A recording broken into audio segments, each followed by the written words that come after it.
আসসালামু আলাইকুম, learn with নাফিল channel আপনাদের সকলকে স্বাগতম জানাচ্ছি। আজকে এইচটিএমএল সিরিজের পার্ট 9 এ আমরা দেখতে চলেছি এইচটিএমএল এ স্টাইলসটা কিভাবে কাজ করে। তো চলুন কথা না বাড়িয়ে ভিডিওটি শুরু করা যাক। তো আমি এখানে কোড এডিটর হিসেবে ভিএস কোডটাকে ওপেন করে নিয়েছি এবং বাম সাইডে আমার এইখানে আগের ক্লাসগুলোর ফোল্ডারগুলো আছে। তো আজকে আমি পার্ট 9 এর জন্য একটা ফোল্ডার ক্রিয়েট করে নিচ্ছি। তো ফোল্ডার ক্রিয়েট করার পরে এর মধ্যে আমি index.html বলে একটি ফাইল ক্রিয়েট করে নিচ্ছি। index.html ফাইলটা ক্রিয়েট করার পরে এর মধ্যে আমি এখন এইচটিএমএল এর যে বেসিক স্ট্রাকচারটা আছে সেইটা একটু নিয়ে আসি। এইখানে যে টাইটেল ট্যাগটা আছে এই টাইটেল ট্যাগের মধ্যে আজকে যেহেতু আমাদের ক্লাস নাম্বার 9, তো আমি এইখানে দিয়ে দিই ক্লাস 9। তো ক্লাস 9 টাইটেল ট্যাগের মধ্যে দেওয়ার পরে এইবার দেখেন আজকে আমরা দেখবো এইচটিএমএল এর স্টাইলস নিয়ে। আমি বলতেছি যে এইচটিএমএল এর স্টাইলটা আপনাদেরকে দেখাবো, বাট আজকে মেইনলি আমরা একটু সিএসএস দেখবো। সিএসএস বলতে আমরা পুরোপুরি সিএসএস দেখবো না, বাট আজকে আপনাদেরকে আমি একটু টুকটাক সিএসএস দেখাবো। তার কারণ হচ্ছে ক্লাস 10 থেকে মানে আজকের ক্লাসের পর থেকে পরবর্তীতে যে এইচটিএমএল এর ক্লাসগুলো দিব সেই ক্লাসগুলোতে আমি মাঝে মাঝে একটু টুকটাক সিএসএস ইউজ করব। তো আপনাদেরকে যদি আজকে আমি টুকটাক একটু সিএসএস দেখাই দিই তাইলে পরবর্তী যে ভিডিওগুলো আমি দিব এইচটিএমএল এর উপরে সেগুলো আপনারা শিখতে আর একটু সহজ হবে। তো দেখেন আমি প্রথমে এই যে বডি ট্যাগটা আছে এই বডি ট্যাগের মধ্যে আমি যদি একটা মনে করেন H1 দিয়ে একটা হেডিং নিলাম, হেডিং এর মধ্যে আমি দিলাম হ্যালো ওয়ার্ল্ড। এখন হ্যালো ওয়ার্ল্ড দেওয়ার পর আমি যদি একটু রাইট ক্লিক দিয়ে ওপেন উইথ লাইভ সার্ভারে ওপেন করি, এইটাকে লাইভ সার্ভার ওপেন করার পর আপনারা দেখতে পাচ্ছেন এখানে হ্যালো ওয়ার্ল্ডটা চলে আসছে। তো আমি এখন দেখেন টুকটাক সিএসএস দেখাবো। আমি সিএসএস নিয়ে এইচটিএমএল এর সিরিজটা শেষ হইলে সিএসএস নিয়ে একটা পূর্ণাঙ্গ প্লেলিস্ট আমি নিয়ে আসবো ইনশাল্লাহ। তো তার আগে আমরা দেখেন একটু টুকটাক সিএসএস দেখি। তা আমি চাচ্ছি মনে করেন যে এইখানে এই যে হ্যালো ওয়ার্ল্ড লেখাটা আছে এই হ্যালো ওয়ার্ল্ড লেখাটা কিন্তু এখানে মেইনলি কালো হয়ে আছে। আমি চাচ্ছি যে এইটার কালারটা একটু লাল হয়ে যাক। এই কালার করা, ফন্ট সাইজ বাড়ানো, লেখা ছোট বড় করা, বিভিন্ন ডিজাইন করা, এগুলো মূলত আমরা সিএসএস দিয়ে করি। এগুলো নিয়ে আমরা বিস্তারিত সিএসএস প্লেলিস্টে অনেকটা আলোচনা করবো, অনেক বিস্তারিতভাবে সিএসএস শিখবো। বাট মনে করেন আমি চাচ্ছি যে হ্যালো ওয়ার্ল্ড লেখাটা আছে এটার কালারটা আমার লাল হবে। এই লালটা আমরা কিভাবে করতে পারি এইচটিএমএল এর মধ্যে? আমরা জাস্ট এই যে H1 ট্যাগ শুরু হয়েছে এবং শেষ হয়েছে এর ভিতরে এসে একটা অ্যাট্রিবিউট ইউজ করব। এই অ্যাট্রিবিউটটা হচ্ছে স্টাইল নামে একটা অ্যাট্রিবিউট আছে। তো আমি যদি এখানে স্টাইল লিখে এন্টার দিই তাহলে দেখেন এই স্টাইল নামে একটা অ্যাট্রিবিউট আমাদের ওপেন হয়ে গেছে। এখন আমি চাচ্ছি যে আমার যে হ্যালো ওয়ার্ল্ড লেখাটা আছে এই লেখাটার কালারটা আমি লাল কালার করব। তো আমাদের এইখানে সিএসএস লেখার ক্ষেত্রে দুইটা জিনিস থাকে, একটা হচ্ছে আপনার প্রপার্টি নেম, একটা হচ্ছে প্রপার্টি ভ্যালু। প্রপার্টি নেম মানে হচ্ছে আমরা কি করতে চাচ্ছি, আর ভ্যালুর ওইখানে দিব যে আমরা মানে কমান্ড টাইপের একটা বিষয়। দেখেন আমি একটু দেখাই এখানে প্রপার্টি নেমটা মানে প্রপার্টির নামটা কি, মানে আমরা চাচ্ছি কি কালার করতে চাচ্ছি। প্রপার্টি নেম হচ্ছে কালার, মানে আমরা কালার করতে চাই। তো আমি যদি এখানে কালার লিখে একটু এন্টার মারি তাহলে দেখেন কালার কোলন, তারপরে এইখানে এখন এটা হচ্ছে আমাদের কালারটা হচ্ছে কিন্তু প্রপার্টি নেম। এখন আমাদেরকে বলতে হবে যে কালারটা যে আমরা দিব এটার ভ্যালু কি, মানে আমরা কি কালার দিতে চাই। আমাদেরকে তো বলতে হবে যে আমরা লাল কালার, নীল কালার বা সবুজ কালার দিতে চাই। তো কালারটার ক্ষেত্রে কি হবে, এটাকে বলে আমরা প্রপার্টি ভ্যালু। আমি যদি এখানে জাস্ট রেড লিখি দেখেন চলে আসছে। ভিএস কোড এতটাই পাওয়ারফুল যে এখানে রেড লেখার সাথে সাথে দেখেন লাল কালার আমাদেরকে দেখাই দিতেছে, সেই সাথে আমাদের এই যে কালার কোডটাও দিয়ে দিতেছে। আমি যদি এবার জাস্ট একটা এন্টার মারি, মারার পরে একটু কন্ট্রোল এস দিয়ে সেভ করি, এবার যদি একটু ব্রাউজারে যে দেখেন এটার কালারটা কিন্তু আমাদের লাল হয়ে গেছে। শুধু যে লাল হয়েছে বা আমরা যে লাল কালারই করতে পারবো তা না, আমরা চাইলে এখানে অন্য যে কোনো কালারও দিতে চাই। মনে করেন আমরা চাই নীল কালার, জাস্ট আমরা এই যে ব্লু দিই, ব্লু দিয়ে যদি এবার একটু সেভ দিই তাহলে দেখেন এবার এখানে যাই দেখেন নীল কালার কিন্তু আমাদের হয়ে গেছে। আপনি এখানে যে কোনো কালার দিতে পারেন। আমরা যদি এখানে একটু যাই দিয়ে যদি লিখি যে এইচটিএমএল এর কালার কোড বা হেক্সাডেসিমেল কালার কোড, দেখেন এই যে এইচটিএমএল কালার কোড নামে অনেক আপনার ওয়েবসাইট পাবেন, এগুলো থেকে আপনারা কালার কিন্তু চাইলে কপি করে নিয়ে আসতে পারেন। আমি আবারও বলতেছি সিএসএস এর প্লেলিস্টে এগুলো নিয়ে আমরা বিস্তারিত শিখবো, বাট আজকে আমি টুকটাক একটু দেখাচ্ছি। আপনার মনে হচ্ছে যে এই অরেঞ্জ কালারটা আপনার নিয়ে আসতে চাচ্ছেন, জাস্ট আপনি এই যে এটাকে একটু কপি করে নেন। কপি করার পর এইখানে এসে জাস্ট একটু আপনি পেস্ট করে দেন। এখানে অবশ্যই হ্যাশ দিতে হবে, হ্যাশগুলো কেন দিতে হবে, এটা হেক্সাডেসিমেল কালার কিনা এগুলো পরে আলোচনা করবো। জাস্ট এই যে এটা দিলাম, তারপর আমি একটু আমাদের ব্রাউজারে যাই, দেখেন আউটপুটে দেখেন এই যে কমলা কালার কিন্তু এখানে চলে আসছে। তো এইরকম আপনার যে কোনো কালার এই যে এখান থেকে আর যে কোনো কালারই আপনার এইভাবে যে বাড়ায় কমায় যা প্রয়োজন পড়ে নিতে পারেন। তো কালার গেল। এবার দেখেন আরেকটা জিনিস করি, আমরা চাচ্ছি যে আমাদের যে লেখাটা হ্যালো ওয়ার্ল্ডটা আছে এই লেখার সাইজটা এখন যা আছে এর চেয়ে আমাদের একটু বড় হবে। এই বড় করার জন্য আমরা কিভাবে করতে পারি, সিএসএস দেখুন আমরা বড় ছোট করতে পারি। করার জন্য দেখেন সিএসএস আপনার 3 রকমের হয়ে থাকে, বাট সেইটা আমরা এখন দেখবো না, সিএসএস এর প্লে লিস্টে দেখবো।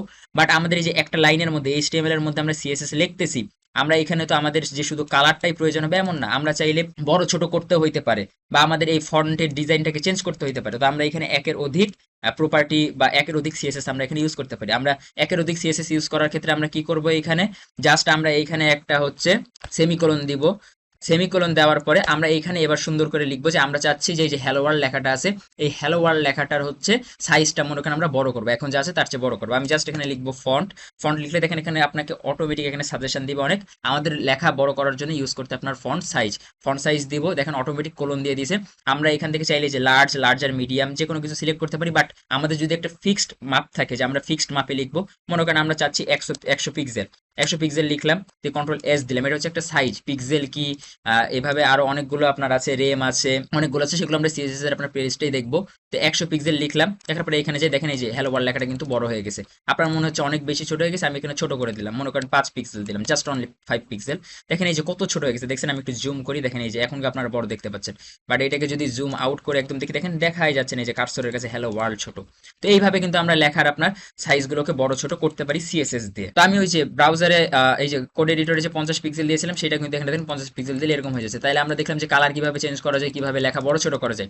এবার মনে করেন এখানে আমরা ফন্টটাকে নিয়ে একটু কাজ করি, মানে এখানে দেখেন লেখাটা একটু অন্যরকম হয়ে আছে, বাট আমরা এই লেখার ডিজাইনটাকে চেঞ্জ করবো, যেটাকে আপনার বলা হয় ফন্ট স্টাইল।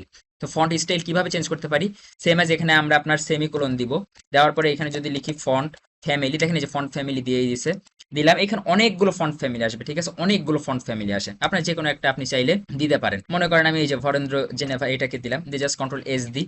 দেওয়ার পরে আমি যদি একটু আমার ব্রাউজারে যাই, দেখেন এই যে ফন্টটা কিন্তু চেঞ্জ হয়ে গেছে আগের চেয়ে। দেখেন আমি আবার আপনাদেরকে একটু দেখাই, এই ফন্ট ফ্যামিলিটাকে একটু সরায় নিই, সরায় নেওয়ার পরে জাস্ট আমি কন্ট্রোল এস দিলে দেখেন এখন দেখতে কিন্তু লেখাটা নর্মাল কেমন একটা আছে, দেখেন লেখাটা ফলো করেন এখন অন্যরকম ডিজাইন আছে।